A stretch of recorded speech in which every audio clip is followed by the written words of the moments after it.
Marissa M. Skow here, and I wanted to talk a little bit about how I came up with the language for the Pixie plane of existence. I love languages.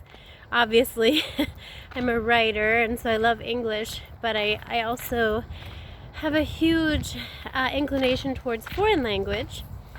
As I mentioned before, I speak Russian, and so instead of reinventing the wheel, I decided to use the framework of Russian because it sounds so exotic to me anyway, as the catalyst for creating the Pixie language.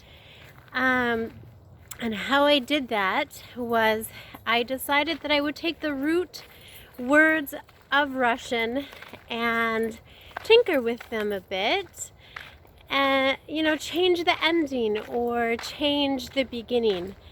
As far as grammar goes, I decided that I was gonna create words that would also not change, like Maui was always we. I just decided to add Mao on the front of it, and that really made things a bit easier when it came time for the other words that would change depending on their tense. And then of course, I just took words that were Russian and I changed the ending. So like doma is the word for home in Russian. So domak vilova became home willow.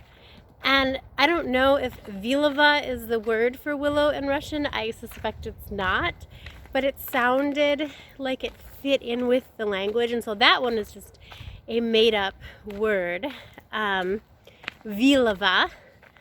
And it kind of uses that root a little bit. You can hear willow in it, I think. So you can see how it would transfer.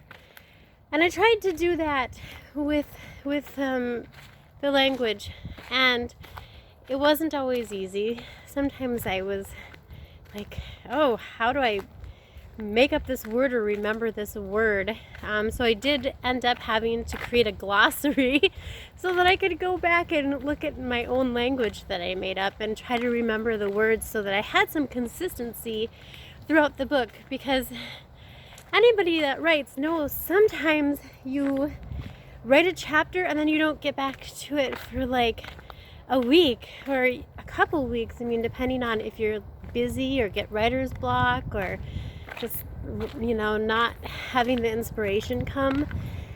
So then when you pick it up again, things aren't always as fresh. So that really helped me creating a glossary as I went so that I could go back and be like, oh, yes, that is the word that I am using for home.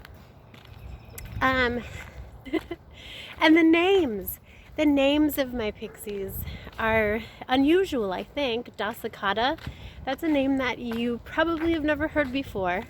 And what I did there is I took words that I like and I scrambled them up.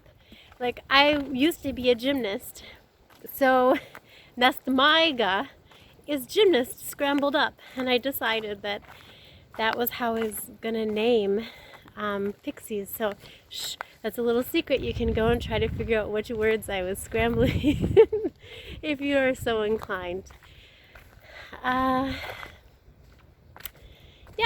So that is kind of the format that I chose to create my pixie language. But as far as having advice for how you should do it, definitely people have their own ways of doing things, I think that we can talk a little bit more about how to create languages. Like, if I were you and you know Spanish really well, do the same thing. Don't reinvent the wheel. Just decide, hey, I'm going to take this language, I'm going to tweak it a little bit, maybe take the grammar and tweak that a little bit, and then voila, you have your own fantasy language. And I think it's just easier to have a framework than to just try and discover something like that on your own. But who knows, you know, you might download alien technology in your brain or something and create a totally new language. And that's another thing, like, you could totally just take a really foreign language, like, you know, something that an African tribe speaks, and maybe mix that with Spanish. So like, Samacita or something, you know, that would be a really crazy way to create an exotic fantasy language as well. So those are just kind of my brainstorming ideas for other authors who are thinking, how should I go about this? Or what did you do? That was my 2 cents on how to create a fantasy language for your novel. You know, it's just a way to kind of get your juices flowing. And then, hey, and maybe you just decide to go the total gibberish route, which kind of leads me to the next thing is, I did not create a different alphabet for the Pixie Plane of Existence. I just created the language. That was enough for me at that point, because I'm trying to figure out how to write this story and get it out of my head and onto paper and have the language, but creating a glossary was enough. So I did not decide to make up another alphabet. But I'm kind of throwing around that idea for the Matron Transformation because there's going to be new fantasy characters and species of things that will be introduced in the second book. And so maybe their language is completely different and has a completely different alphabet, which is something to think about for like conflicts and how the wood folk deal with each other or deal with problems. Maybe a language barrier is something that kind of makes an appearance in that novel. We'll see. But I think it would be so interesting to try to come up with my own alphabet. Would I base it off Russian? I don't know. Maybe. Or I could just decide to get really artistic and create something completely new, which would be fun too, but very time consuming. So in addition to the story, having to write and remember the Pixie language and then introduce a new language with an alphabet, that's a challenge, and I think I might accept it. That would be fun.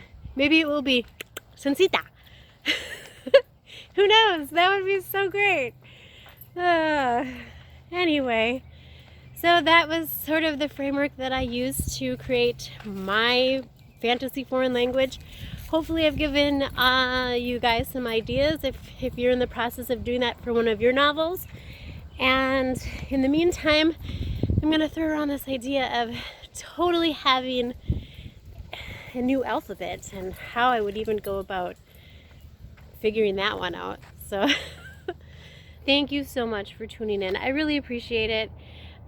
Listening to me ramble about linguistics maybe is not so exciting, but you know, I just wanted to share my thoughts and ideas and throw that around for other writers, because I know that other people have to be out there being like, I need to make up a fictional language to go along with these characters.